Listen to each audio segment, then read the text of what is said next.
ഇവിടെ എത്തുമ്പോഴാണ് ചില കാര്യങ്ങൾ കൂടി തുറന്നു പറയേണ്ടി വരുന്നത്. അത് തുറന്നു പറഞ്ഞപ്പോൾ ചിലർക്ക് ലേശം വിഷമമുണ്ടാകുന്നു എന്നുള്ളത് ഇന്നൊക്കെ ചില പ്രതികരണങ്ങളിൽ കാണുന്നുണ്ട്. പക്ഷേ എന്ത് ചെയ്യാനാ, യാഥാർത്ഥ്യങ്ങൾ പറയാതിരിക്കാൻ പറ്റൂ. ഇങ്ങനെയെല്ലാമുള്ള കാര്യങ്ങൾ വരുമ്പോൾ വസ്തുതകൾ എന്തായിരുന്നു എന്ന് തുറന്നു പറയണ്ടേ. ജാതിഭേദവും മതദ്വേഷവും ഏതുമില്ലാതെ സർവരും സോദരത്വേന വാഴുന്നൊരു നാടാണിത്. ആ നാടിന് ഇത്തരമൊരു നിലപാട് അംഗീകരിക്കാൻ കഴിഞ്ഞില്ല. ഇത് ഭരണഘടനയുടെ അടിത്തറ തൊണ്ട നിലപാടാണ് എന്ന് നാം കണ്ടു. ഈ പൗരത്വ നിയമ ഭേദഗതി ഭരണഘടനാ വിരുദ്ധം, മനുഷ്യത്വ വിരുദ്ധം, ആ നിലയിൽ മാത്രമേ നമുക്ക് വിലയിരുത്താൻ കഴിഞ്ഞുള്ളൂ.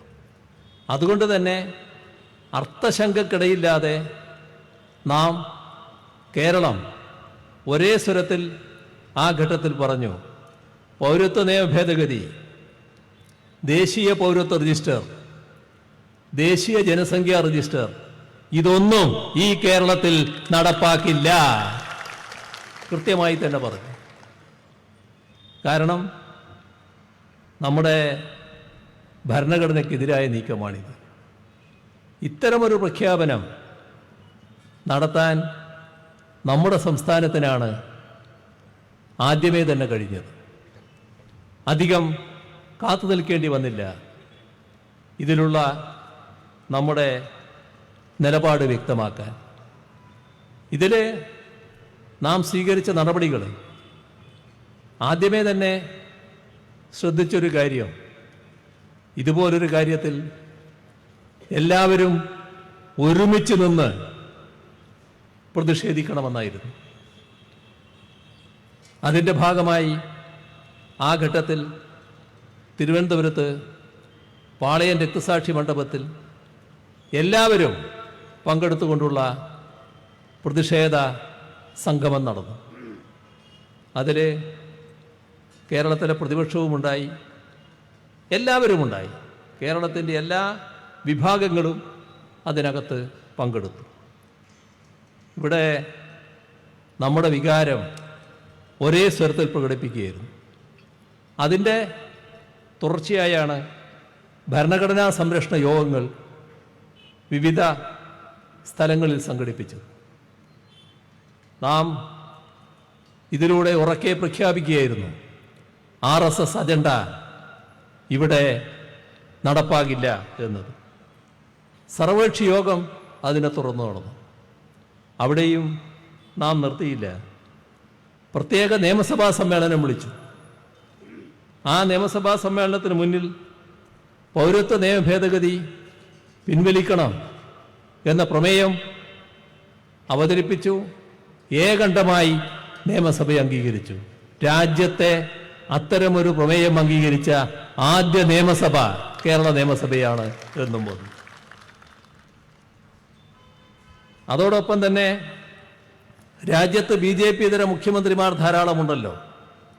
ആ BJP ഇതര മുഖ്യമന്ത്രിമാർക്കെല്ലാം കേരളത്തിൻ്റെ മുഖ്യമന്ത്രി എന്ന നിലക്ക് ഈ വിഷയത്തിൽ കത്തയച്ചു.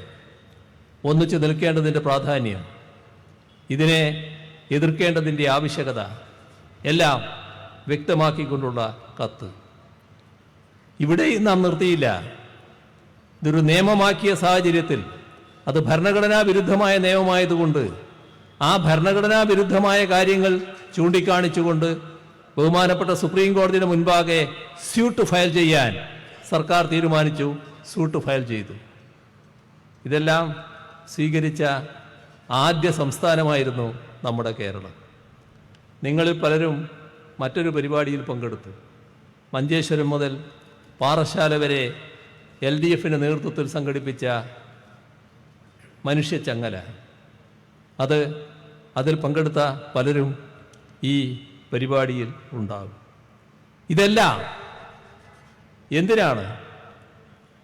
ഒന്നിനു പുറകെ ഒന്നായി ഇത്തരത്തിലുള്ള വിവിധ പരിപാടികൾ സംഘടിപ്പിച്ചത് എന്തിനായിരുന്നു? നമ്മുടെ രാജ്യത്ത് കോടാനുകോടി ജനങ്ങൾ ഇന്നലെ വരെ ജീവിച്ചതുപോലെ ഇവിടെ ജീവിക്കാൻ കഴിയുമോ? തലമുറകളായി ജീവിക്കുന്നവരാണ്. ഇനി ഞങ്ങൾക്കിവിടെ ജീവിക്കാനാകുമോ എന്ന് ഭയപ്പെടുന്ന, ഉത്കണ്ഠപ്പെടുന്ന, ആശങ്കപ്പെടുന്ന ലക്ഷക്കണക്കിലല്ല കോടാനുകോടി ജനങ്ങളാണ് ഇന്ത്യയിലുള്ളത്. ആ ജനവിഭാഗങ്ങളോട് നിങ്ങൾ ഭയപ്പെടുകയോ ആശങ്കപ്പെടുകയോ വേണ്ട എന്ന ധൈര്യം പകർന്നു കൊടുക്കേണ്ടതുണ്ടായിരുന്നു. നിങ്ങളോടൊപ്പം ഞങ്ങളുണ്ട് എന്ന സന്ദേശമാണ് ഇതിലൂടെ നൽകാൻ നാം ശ്രമിച്ചത്. ഇവിടെ എത്തുമ്പോഴാണ് ചില കാര്യങ്ങൾ കൂടി തുറന്നു പറയേണ്ടി വരുന്നത്. അത് തുറന്നു പറഞ്ഞപ്പോൾ ചിലർക്ക് ലേശം വിഷമമുണ്ടാകുന്നു എന്നുള്ളത് ഇന്നൊക്കെ ചില പ്രതികരണങ്ങളിൽ കാണുന്നുണ്ട്. പക്ഷേ എന്ത് ചെയ്യാനാ, യാഥാർത്ഥ്യങ്ങൾ പറയാതിരിക്കാൻ പറ്റൂ. ഇങ്ങനെയെല്ലാമുള്ള കാര്യങ്ങൾ വരുമ്പോൾ വസ്തുതകൾ എന്തായിരുന്നു എന്ന് തുറന്നു പറയണ്ടേ, നമ്മൾ മനസ്സിലാക്കണ്ടേ. നമ്മൾ മനസ്സിലാക്കുക മാത്രമല്ല, അത്തരം നിലപാടുകൾ സ്വീകരിച്ചവർ അതിൽ തെറ്റ് സംഭവിച്ചെങ്കിൽ ആ തെറ്റ് തിരുത്തണ്ടേ. എപ്പോഴെങ്കിലും ആ തെറ്റ് തിരുത്തുന്ന സ്വഭാവം കാണിക്കുന്നുണ്ടോ? അതല്ലേ പ്രധാനം. അതിനാണല്ലോ ശ്രദ്ധിക്കേണ്ടത്. ഇതുപോലൊരു കാര്യത്തിൽ നമുക്കെല്ലാം ഒന്നിച്ചു നിൽക്കാൻ കഴിയുന്നില്ലെങ്കിൽ പിന്നെ ഏത് കാര്യത്തിലാണ് സാധിക്കുക? ഇത് ഏതെങ്കിലും തരത്തിലുള്ള ഒരു പാർട്ടിയുടെയോ ഒരു മുന്നണിയുടെയോ പ്രശ്നമാണോ?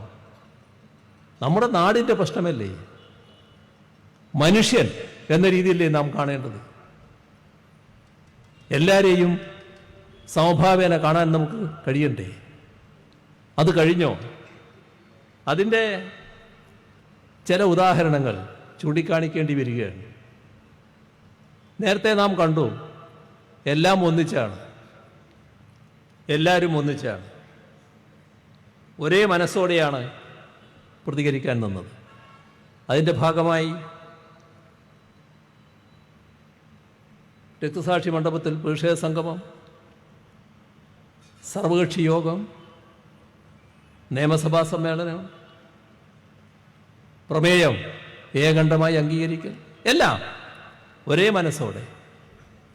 പക്ഷേ തൊട്ടു പിന്നാലെ നമ്മുടെ കോൺഗ്രസിൻ്റെ സംസ്ഥാന അധ്യക്ഷൻ ഈ നിയമസഭാ പ്രമേയത്തെ പരിഹസിക്കുകയാണ്. അപ്പോൾ ഇവിടെ ഒരു നിയമസഭാ പ്രമേയം പാസ്സാക്കിയതിൽ മുഖ്യമന്ത്രി ഇങ്ങനെ വല്ലാതെ മേനി നടിച്ച് നടക്കുന്നുണ്ട്.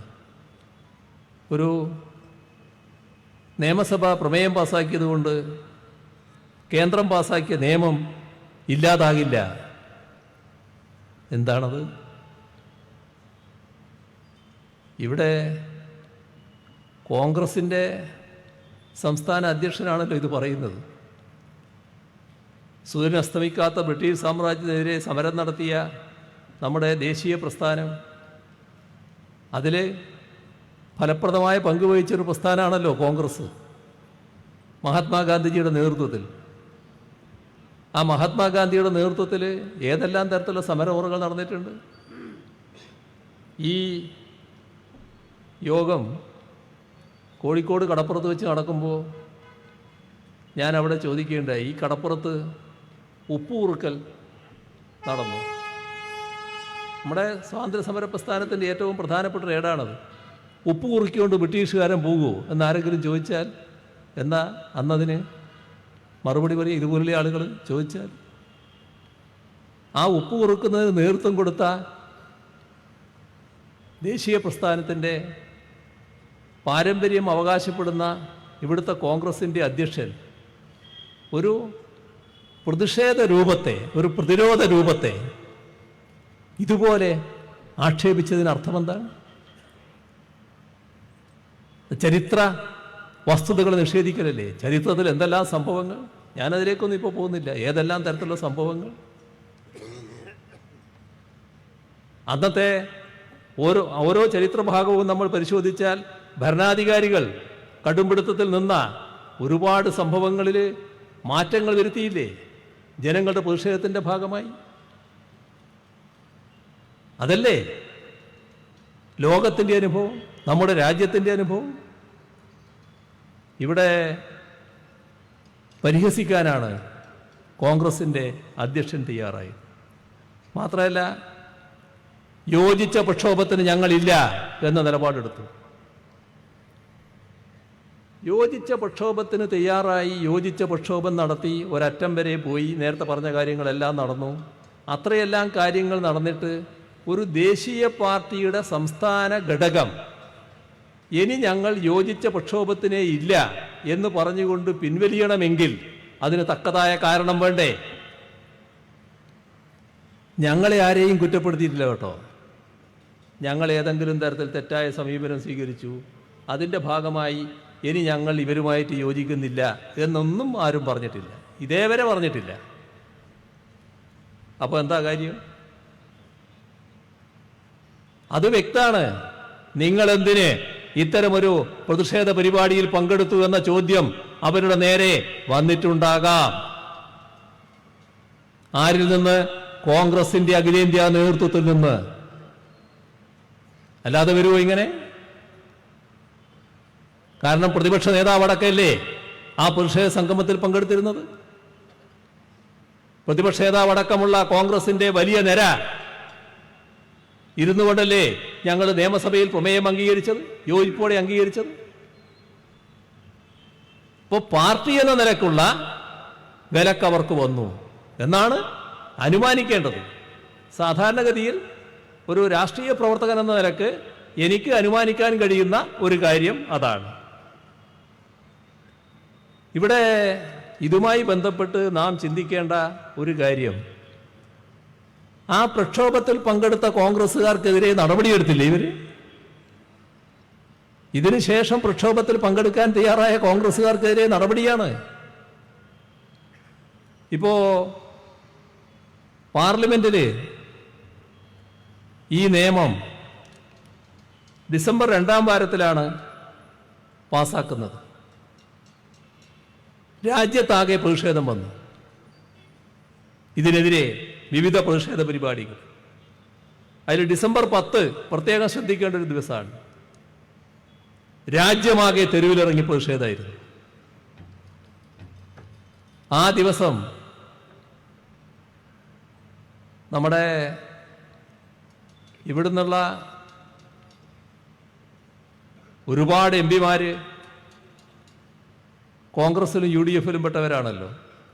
ഒറ്റ കോൺഗ്രസ് MP-യെ ഈ പ്രതിഷേധ പരിപാടിയിൽ എവിടെയും കണ്ടില്ല. അവർക്കന്ന് കോൺഗ്രസ് അധ്യക്ഷയുടെ വീട്ടിൽ വിരുന്നുണ്ണാനായിരുന്നു പ്രത്യേക ക്ഷണം.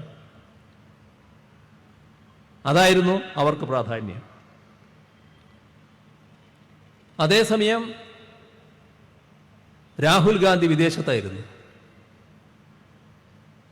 ഈ പ്രതിഷേധ പരിപാടികളിൽ സജീവമായി പങ്കെടുക്കാൻ പറ്റുന്ന കോൺഗ്രസിന്റെ പ്രധാനപ്പെട്ട നേതാവ് ആ സമയം വിദേശത്ത്. നമ്മുടെ രാജ്യതലസ്ഥാനമായ ഡൽഹിയിൽ ഈ പൗരത്വ നിയമ ഭേദഗതിക്കെതിരെ ശക്തമായ പ്രതിഷേധമാണ് ഉയർന്നു വന്നത്. ആ പ്രതിഷേധത്തിൽ പങ്കെടുത്ത പലരെ അറസ്റ്റ് ചെയ്തു. പല നേതാക്കൾ ആ കൂട്ടത്തിലുണ്ട്. CPIM general secretary Sitaram Yechury, CPI-യുടെ general secretary D. Raja, Prakash Karat, Brinda Karat, Binoy Viswam, ഇങ്ങനെ പോവുകയാണ് ആ പട്ടിക. ഏതെങ്കിലും കോൺഗ്രസ്സുകാരനെ ആ വഴിക്ക് കണ്ടോ? ആരെയെങ്കിലും അറസ്റ്റ് ചെയ്തു എന്ന് പറയാനുണ്ടോ? എന്തേ ഇല്ലാതിരുന്നത്? ലോക്സഭ ഏക ഇടതുപക്ഷ MP അപ്പോ തൊട്ടുള്ള ആലപ്പുഴയിലെ ആരിഫ് ഏക MP ആണെങ്കിലും ആരിഫിന്റെ ശബ്ദം ശക്തമായി ലോക്സഭയിൽ ഉയർന്നു ഇതിനെതിരെ. കോൺഗ്രസ് MP-മാരോ സാങ്കേതികമായി എതിർത്തു എന്ന് വരുത്തി. പിന്നെ പോയി മൂലയിൽ ഒളിച്ചു, കാണാനില്ല. ഇതല്ലേ ഉണ്ടായത്? രാജ്യസഭ എളമരം കരീം, ബിനോയ് വിശ്വം, KK രാഗേഷ്, അങ്ങനെയുള്ള MP-മാര്, ഇടതുപക്ഷ MP-മാര് ശക്തമായി പ്രതിഷേധിച്ചു. ഇതിനെതിരെ ഭേദഗതി കൊടുത്തു. ബില്ല് വോട്ടിലിടണമെന്ന് ആവശ്യപ്പെട്ടു. എല്ലാം ഇടതുപക്ഷത്തിന്റെ ഭാഗത്തുനിന്നായിരുന്നു. ജനുവരി ആകുമ്പോഴേക്ക് 2020 ജനുവരി ആകുമ്പോഴേക്ക് ഡൽഹിയിൽ പ്രക്ഷോഭം വലിയ തോതിൽ കനത്തു. എവിടെയെങ്കിലും കോൺഗ്രസ് എംപിമാരെ കാണാൻ കഴിഞ്ഞോ? കോൺഗ്രസ് നേതാക്കളെ കാണാൻ കഴിഞ്ഞോ? അവിടെ ഈ പ്രക്ഷോഭത്തിൽ അണിനിരക്കുന്നവർക്കെതിരെ സംഘപരിവാറിന്റെ രോഷം അണപൊട്ടി.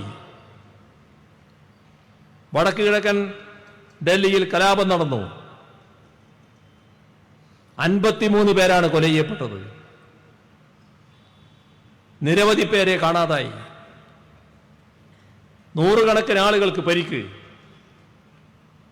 അനവധി മുസ്ലിം കുടുംബങ്ങൾക്ക് വീട് ഉപേക്ഷിച്ചു പോകേണ്ടി വന്നു.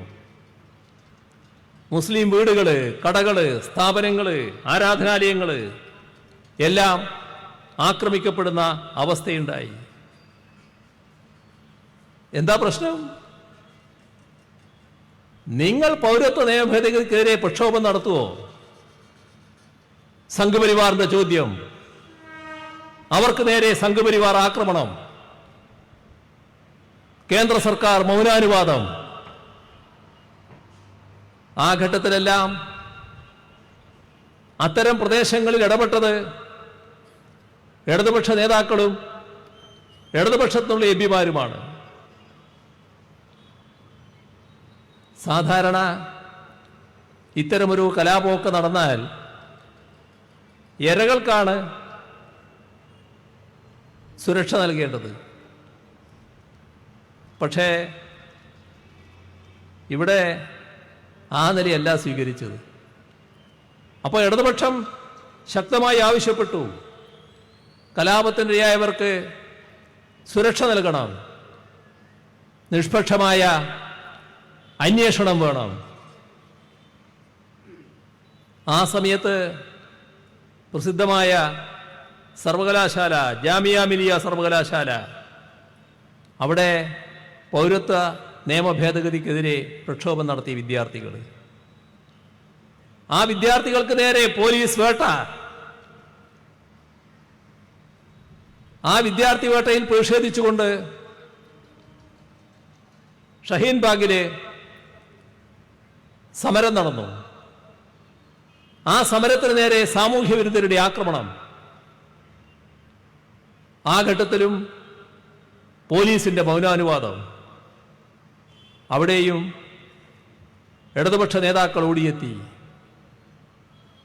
ഈ ഘട്ടത്തിലെല്ലാം കോൺഗ്രസിന് കുറ്റകരമായ മൗനം. അപ്പോഴാണ് അതിഹീനമായ പ്രസ്താവന ഒരു കേന്ദ്രമന്ത്രിയിൽ നിന്ന് വന്നത്. ഇവിടെ കേന്ദ്രമന്ത്രി അനുരാഗ് താക്കൂർ ഇവരെ വെടിവെച്ചു കൊല്ലൂ. കൃത്യമായ ആഹ്വാനം, കലാപത്തിനുതകുന്ന ആഹ്വാനം. ആ കേന്ദ്രമന്ത്രിക്കെതിരെ ബൃന്ദാക്കാരാട്ടും ഡൽഹി CPIM സെക്രട്ടറിയുമാണ് കോടതിയെ സമീപിച്ചത്. ഇവിടെ ഡൽഹിയിലെ കലാപത്തിന്റെ മൊത്തം ചിത്രമെടുത്താൽ കലാപത്തിനിരയായവർക്കെതിരെ നടപടിയാണ് കേന്ദ്ര സർക്കാരിൽ നിന്നുണ്ടായത്. അവിടെ CAA വിരുദ്ധ പ്രക്ഷോഭത്തിൽ പങ്കെടുത്തു എന്തുകൊണ്ട് ആ പങ്കെടുത്തവരെ അകാരണമായി അറസ്റ്റ് ചെയ്യുന്ന നിലപാട് സ്വീകരിച്ചു. ആ കുറ്റപത്രത്തിൽ CPM ജനറൽ സെക്രട്ടറി അടക്കം സീതാറാമിന്റെ അടക്കം പേര് കുറ്റപത്രത്തിൽ. ആ കുറ്റപത്രത്തിൽ എവിടെയെങ്കിലും കോൺഗ്രസിന്റെ ആരുടെയെങ്കിലും പേരുണ്ടായോ?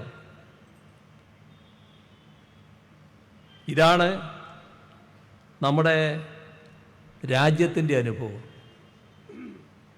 ഇപ്പോ ചട്ടം വന്നു, ഈ നിയമം നടപ്പിലാക്കാനുള്ള പുറപ്പാട്. ദേശീയ തലത്തിൽ ഇപ്പോഴെങ്കിലും കോൺഗ്രസിന് നിലപാടുണ്ടോ? ഈ ദിവസം വരെ ദേശീയ തലത്തിലുള്ള കോൺഗ്രസിന്റെ നിലപാട് വ്യക്തമാക്കിയിട്ടുണ്ടോ? എന്താണ് കഴിയാത്തത്? കോൺഗ്രസ് അധ്യക്ഷൻ ഈ കാര്യത്തിൽ എന്തെങ്കിലും നിലപാടെടുത്തോ? എന്തേ അദ്ദേഹത്തിൽ നിന്ന് ഇതിനെതിരെയുള്ള ശബ്ദം ഉയരാത്തത്? മാധ്യമപ്രവർത്തകർ അദ്ദേഹത്തോട് ചോദിച്ചല്ലോ, എന്താണ് ഇതിലുള്ള പ്രതികരണം? ആലോചിച്ച് പറയാം. വൈകുന്നേരമാണ് ഈ മാധ്യമപ്രവർത്തകരോട് പറയുന്നത്, രാത്രി ആലോചിക്കാൻ. പറഞ്ഞോ ഇതുവരെ? കൂടെ സംഘടനാ ജനറൽ സെക്രട്ടറി ചിരിക്കുകയാണ്. അപ്പോൾ രണ്ടാളും ചിരിച്ചു, പ്രസിഡന്റും സെക്രട്ടറിയും ചിരിച്ചു. നിങ്ങൾക്ക് ചിരിക്കാം, കോടാനുകോടി ജനങ്ങളുടെ മനസ്സിൽ തീയാണ്. ഈ മണ്ണിൽ ഇതേവരെ കുടുംബത്തോടെ കഴിഞ്ഞു വന്ന ഞങ്ങൾക്ക്, പരമ്പരാഗതമായി കഴിയുന്ന ഞങ്ങൾക്ക് നാളെ ജീവിക്കാൻ കഴിയുമോ? എന്താണ് സംഭവിക്കുക എന്ന ആധി, അതാണ് നിങ്ങൾ ചിരിച്ചുകൊണ്ട് നേരിടുന്നത്. ഇവിടെ ഇത്തരത്തിലുള്ള ഒരു ആശയക്കുഴപ്പവും രാജ്യത്ത് ഇടതുപക്ഷത്തിനില്ല, കേരളത്തിൽ LDF-നില്ല, കേരളത്തിൽ LDF സർക്കാരിനില്ല. നമ്മുടെ രാജ്യത്ത് മുസ്ലിങ്ങളെ രണ്ടാം തരം പൗരരാക്കാൻ ഉദ്ദേശിച്ചുകൊണ്ട് കൊണ്ടുവന്നതാണ് ഈ പൗരത്വ നിയമ ഭേദഗതി. ഇത് സംഘപരിവാറിൻ്റെ ഹിന്ദു രാഷ്ട്രവാദത്തിന് അതിനെ ബലപ്പെടുത്താനുള്ളത് ഒന്നാണ്. നാം കാണേണ്ട ഒരു കാര്യം, RSS ജന്മം കൊണ്ടിട്ട് അടുത്ത വർഷം 100 വർഷം തികയാണ്. സംഘപരിവാർ RSS-ന് ഇവിടെ കടുത്ത വർഗീയ ലക്ഷ്യമാണുള്ളത്. ആ ലക്ഷ്യത്തിൻ്റെ ഭാഗമായിട്ടാണ് ഇതുപോലൊരു നടപടിയുമായി വന്നിരിക്കുന്നത്. ഇപ്പോൾ നമ്മുടെ ഭരണഘടന അംഗീകരിക്കുമ്പോൾ RSS എതിർപ്പ് രേഖപ്പെടുത്തിയ കാര്യം ഞാൻ നേരത്തെ പറഞ്ഞു. 1949 നവംബർ 26-നാണ് നമ്മുടെ ഭരണഘടനയ്ക്ക് അന്തിമ അംഗീകാരം കൊടുത്തത്. RSS-ന്റെ മുഖപത്രമാണ് ഓർഗനൈസർ. ആ ഓർഗനൈസർ അന്നൊരു മുഖപ്രസംഗം എഴുതി. അതിൽ